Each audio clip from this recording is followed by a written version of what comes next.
All right, welcome back to Two Stupid Guys Trade Stocks. I'm Vinny, I'm Dylan. and today I'm going to talk to Dylan a little bit about vertical spreads. It's something I've been trading a little bit, and Dylan wants to learn a little bit more about it. So yeah, with that. Perfect.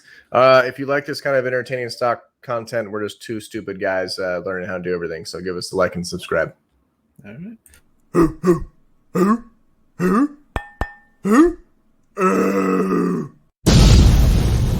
Two stupid guys trade stocks. All right, vertical spreads. It's kind of like peanut butter and jelly. I'm more of a peanut butter guy. I don't know about you, but Everyone's a peanut butter guy. yeah. It's way better. And just to be clear, I don't know how to do this. So I always have a conceptual problem with what Vinny has been saying.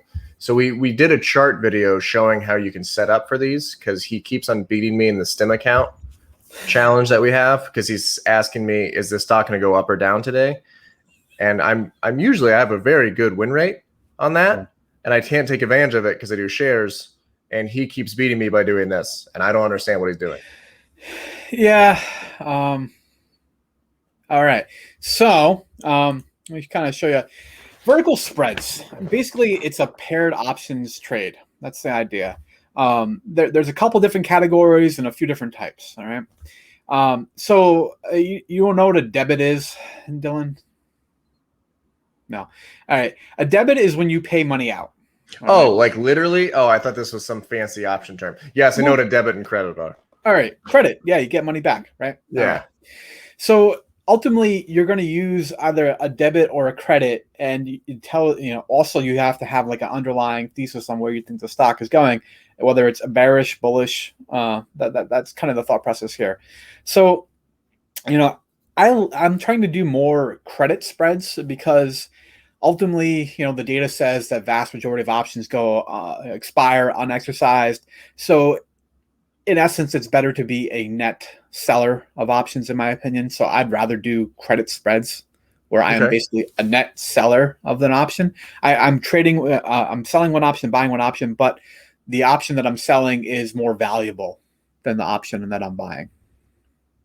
Okay. That makes sense? Yes. All right. And then, like I said, you have a few different options on which structure you want to use when you're going to go into this trade. So the basic structure of a vertical spread is that you're selling one option and you're buying one option. It's a paired options trade. And you do not have to have 100 shares because the collateral, because you, yeah, exactly. The option that you buy is the collateral for the option you're selling. So you buy the one first and then you can sell against it. You're doing it at the same time, effectively. Oh. Yeah, you can open this. Robinhood recognizes a vertical spread. It'll tell you, is this a debit spread or like a credit spread? It recognizes it when you try to put it in. I did not know that. Yeah, we could do like a short little video on how to actually like input the trade at some point. We should do that. Yeah. So I just kind of picked the stock, one that I've been following for a while. And, I am not a chart analysis guy, but I thought it looks like to me that, Bank of America is on the way up. And okay. What do you think? I put a candlestick chart here for you. It looks like I would agree. Yeah, it looks like. Oh, sorry. Go ahead. No. Say to me, it looks like it's going up. This was a slaughter candle, as Dylan would say, and it was on a decent volume. Mm-hmm. So it's pretty good volume. Little conviction. It certainly has resistance right here at the top, where the 25 and the 50 SMA have kind of converged to the top of this candle. So we have to see if it breaks out through this. And if you'll notice, it did pass it and then come back down to settle below it as it closed. Yeah, it did.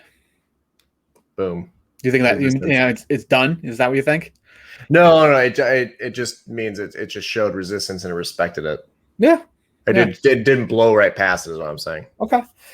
Overall, I decided that based on this, I'm thinking like, all right, there's a bullish bias in Bank of America right now. All right. So there's two ways I can trade this. I can do a bull put spread or a bull call spread. All right. The bull call spread here is a debit spread, meaning I'd have to outlay cash. All right. The put spread is a credit spread, meaning I would receive cash. Like I was saying, I prefer to be the net seller of options. So I was like, what what would this look like? So I went to the options chain for. I'm gonna ask a stupid question. Shoot.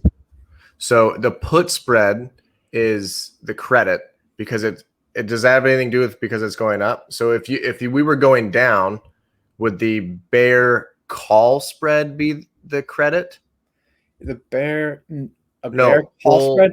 No. A bear call spread, yes, would be a credit spread if you thought it was going down. Okay.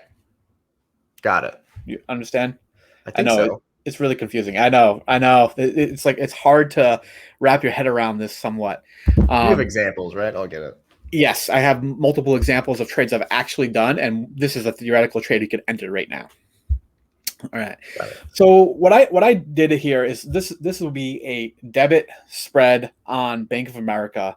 If you open this right now, if you thought this trend was going to continue and Bank of America was going to go up, what you would basically do is you would buy to open the $40 call. This is expiring September 17th, so real short term, like a month from now. And in order to get back some premium, you could sell to open the $43 call. All right.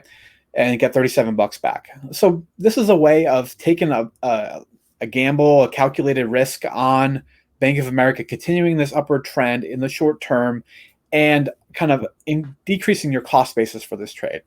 And this is a debit. This is not what you did. This is a debit spread. This was just a theoretical trade you could enter right now. So for $100, $101 net debit to your account, because you're going to buy this one for $138 and you're going to sell this one for $37. So right, because it's farther away from the strike price, the premium is less. Exactly, yeah. So this is a debit bull call spread on Bank of America if you were to open it right now. So $101 would be your outlay. Okay. What do you think your maximum risk on this trade is? Well, $101. That's the maximum amount of money you could lose on this trade. Right, okay. All right. What do you think the maximum profit on this trade is? Whatever the premium between the strikes of 40 and 43 are. Okay. So it's $3, right? So $300 theoretical. Oh, right? Okay. Minus what you paid. So 200. About $200. Yeah, okay. Exactly. That's the maximum profit. So the maximum profit in this trade would be a 2-to-1 profit ratio. And you would only get that if Bank of America went past $43. Yeah, exactly. If it were at $43, basically by expiration date, that's what you expect to get.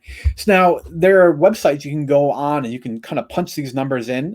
You can put in Bank of America ticker. You can sell which option you're looking to open and which ones you're looking to close. Kind of sell, and it'll calculate this out and tell you based on the number of what date for this spread. That's what the date is across here, and this is a strike price across the left side here. So it's telling you what the option kind of spread should be worth at that point. So if Bank of America takes off and heads up here towards the upper strike price, you're looking at $100 and all the way up to 197 if it were to hit that before expiration date. Can I ask a stupid question? Shoot. These are legit questions, everyone. If everyone's watching, the theta aspect of this, are you going to get into that? Yeah, I mean, we can certainly talk about theta in relation to this. That's what this thing is looking at. That's what this is based on in terms of the number of days. You see how as we get closer to the expiration date, the value of Bank of America's shares has to have increased in order to you to be in profit. That's because of theta decay. So the one thing I'm confused on is August 9th at 43.20, all the way at the top. Yep. You would have $101 if the stock is at 43.20 in profit. A profit, yep. I would have thought that as it approached September 17th, you would have less because you're losing that theta time, but you actually have more. You would have had less, but you would actually have more. You would have had less. Yeah, because the theta would have degraded your profit, I would have thought. Yes, but your upper strike price is the reason why this is the problem, because you have a short option as well. So you're capped on your gains.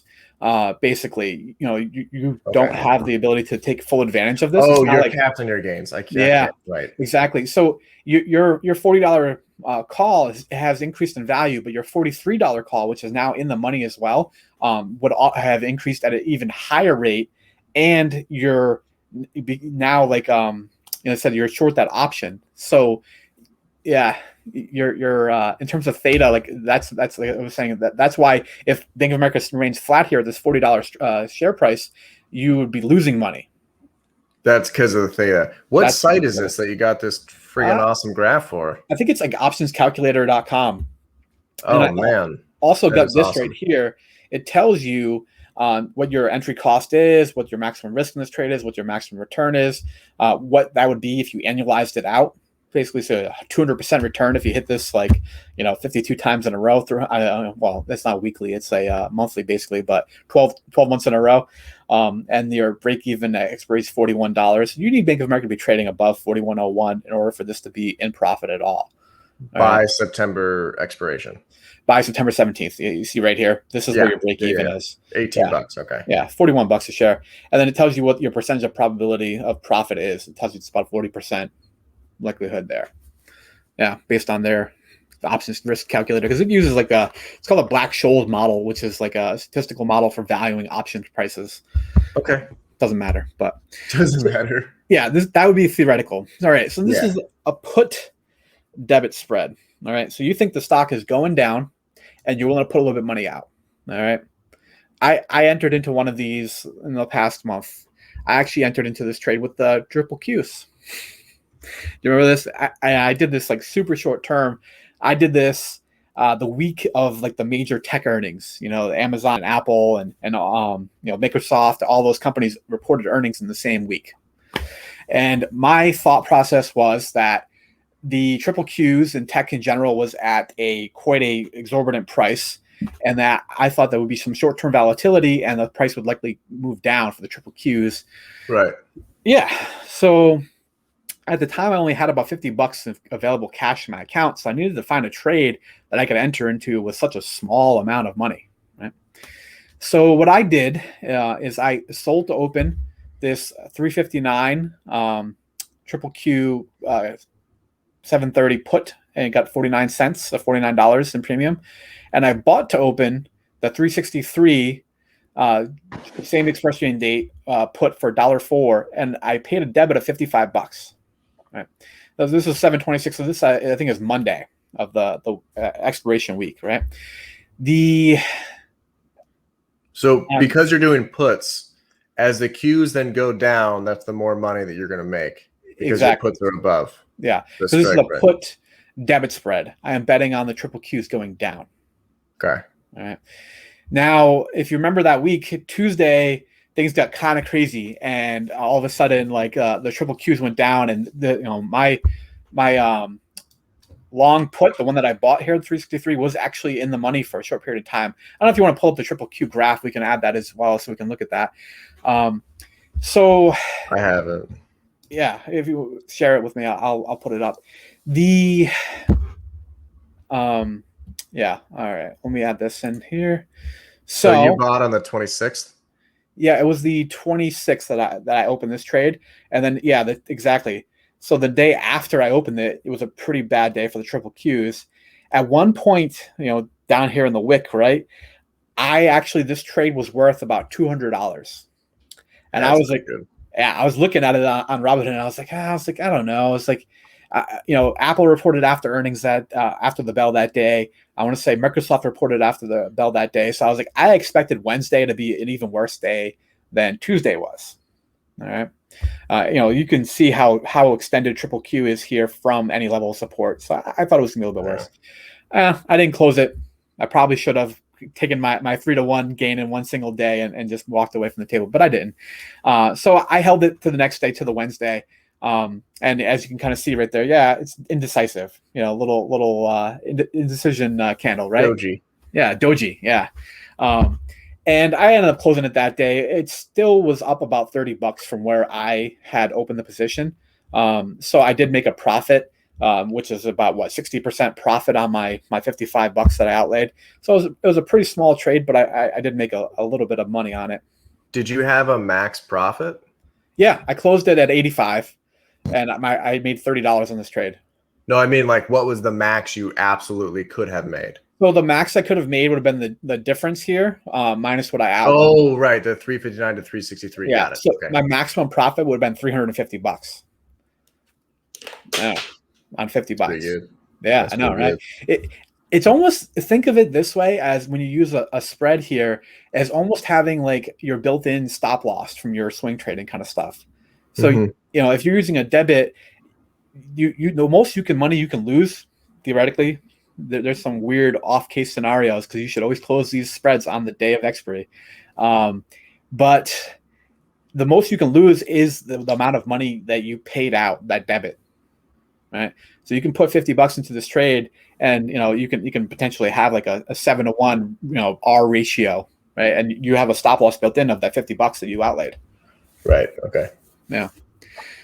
So put credit spread. This is a bullish position. If I think a stock is going up and I want to collect some premium, and just for providing someone some sort of insurance against this whole thing, I can go ahead and put credit spread on. Like in this case, I'm a net seller of options, meaning I collect the premium up front, and I can take advantage of that. The fact that most options expire worthless. So here's an example I did. This is my Robinhood trade. You'll see that in the Robinhood video. I thought Robinhood was going to continue to stay at that elevated price level at least for a short period of time, and the options premiums were through the roof, as you can imagine, because implied volatility was super high on Robinhood after that massive move they had it intraday. So I made this little put spread where I sold the $60 put and I bought the $55 put as insurance. I collected $335 up front. My maximum loss in this trade would have been was at $165. So it's a 2-to-1 maximum kind of risk reward ratio there. Right, and that's kind of what you want to have every time, right? You want to always have at least a 2-to-1. So then random, you'll still at least break even. It's unusual to get that sort of ratio, though. I think most seasoned options trader folks try to hope for 20 to 30% or so in terms of their risk reward ratio, meaning that they're at like a 5-to-1 kind of like, or 4-to-1 risk ratio. That sometimes, unfortunately, it's unusual to have it where it's net positive to you. Really? Yeah. I don't like that. Yeah, I know. You have to be right. Okay. Or you have to know how to mitigate your loss if the position goes against you by rolling it to a different expiry date, or there's other techniques you can use. Not letting it go all the way to a complete profit. Most people will take a profit at 20 to 50%. Yeah, I mean, that's probably what I would do. I would try to find a 2-to-1, and then if it hits 50% profit, just exit, not be greedy. Yeah, it depends on what your confidence is, the underlying move. In this case, 20% was my target. I hit it 22% or so profit, and I got out of the trade. It was in the same day. I was not going to risk it. And fortunately, because Robinhood made that filing for selling additional shares, Robinhood traded down. So this would have gone against me if I had stood in this trade. All right. Call debit spread. This is a bullish strategy. You think the stock is going up and you want to minimize your risk. You want to put $50, $100 into a call spread, and you want to see what happens. I haven't tried this one yet. But basically in theory here, this is kind of that Bank of America example I gave you up front, where you would outlay say $100 for making a maximum of $200 on Bank of America if it were to hit $43 before the end of September 17th expiry. Right. Okay. So yeah, that's the one that we kind of already did. We talked about a theoretical one. I just haven't traded this one personally yet. Got it. But that's what it would look like. And this is one I have traded, a call credit spread. This one did not go well for me. So NVIDIA, I know, right? Okay. I made a bearish bet against NVIDIA, probably a pretty stupid thing. It overvalued like hell, but I know it can get more and more overvalued. I did not think it was going to break the $200 strike again after it had, kind of pierced that level after the stock split and then had to come back down below it. Yeah, looking back at the chart now, if we want to pull it up there, Dylan, it looks like an ascending triangle, potentially. So yeah, lows going up. You made a mistake here, my man. Yeah, this is why I needed your video on how to swing trade and interpret charts a little bit better. Yeah, Look at this high volume hammer. I know. Well, but what is the actual price there though? That's the difference. Well, so what was the date that you did the NVIDIA one? It was August 3rd. Pretty recent. August 3rd. So we're going sideways, but we're actually still trending up, especially because all the MAs are still sloped upwards. So this would imply that we at least hit this level, which is 205. Yeah, that's right about where it is. So I opened a 200 to 202.50 put spread. I mean, call spread in the bearish rate because I got a credit for it. So I got an $85 credit up front because I sold the $200 NVIDIA credit, thinking it was going to stay below the $200 by the end of the week, August 6th, which would have been this past week expiry. And I sold bought the 202.50 as insurance. So there's only $250 between the strike prices here, but I received $85 up front. So about a 3-to-1, say, risk reward ratio here. Unfortunately, NVIDIA, of course, pierced the 200 and even pierced my short strike. I mean, my long strike as well, my insurance strike. So I ended up closing the spread for, the 2 days later for $203. Meaning I took a $118 loss on this one, unfortunately. Nice. Yeah, but like, had I not had, that kind of additional security strike of that 202.50, could have been much worse. Because like, what was the intraday high for NVIDIA on August 5th? 207. Yeah, exactly. So I potentially could have had this, had I done this naked, which I know, this insane anytime you're doing a naked option. But I would have lost $700 basically. Yeah, naked options don't do that. Yeah. For anybody, which is not a good idea. Exactly. Yeah, it's interesting. I know it's not the most straightforward concept, and definitely there's a lot more nuance to this than I even appreciate. I've only been doing this for like the last month or so that I've been kind of playing with these. But I think it's, if you're good at chart interpretation like Dylan is, I think this is a useful tool to then kind of do some swing trades where you're putting a small amount of capital out there and potentially having, a 2 or 3-to-1 kind of risk reward ratio. Yeah, I don't know. I wish you would have figured this out sooner when we were doing all those swing trade videos. Because the problem with what I was doing is it's so capital intensive because I got to throw down $5,000 to make like $250. Yeah. Like it's really capital intensive. And now all I'm hearing is that I can still throw down $5,000 in all the calls and all that, and then risk set amount of money and make even more money because of my win rate. Yeah, I mean, it's possible. I mean, honestly, if your win rate is that good, you can honestly just do like buy a call or a put if you're that sure about it. The one thing I would think too is like, I don't remember you making many bearish trades before. Not on YouTube. Okay, so you are making some bearish trades though. So yeah, I mean, I think this allows you to play kind of both sides of it, particularly in this market right now. And then the other thought too is that if you're kind of confident in a stock's, kind of trending sideways in like a channel, you can use like a credit spread where you're taking advantage of theta decay while the stock maintains that channel. And like, you're gonna have to do a video on that. Yeah, I mean, we can. Like taking advantage of a consolidation, because I see those all the time where I'll have a stock in my list of 80 and be like, this is dead for a full week, because I can look at it and be like, this isn't gonna move. So there's another step beyond this that I tried once this week or on AMC, and like I don't know, that's probably not the right stock to be trying to play this game with. So if you're fairly confident in a consolidation sideways, you can do what's called an iron condor, which is 2 vertical spreads, one on either side of the stock, right?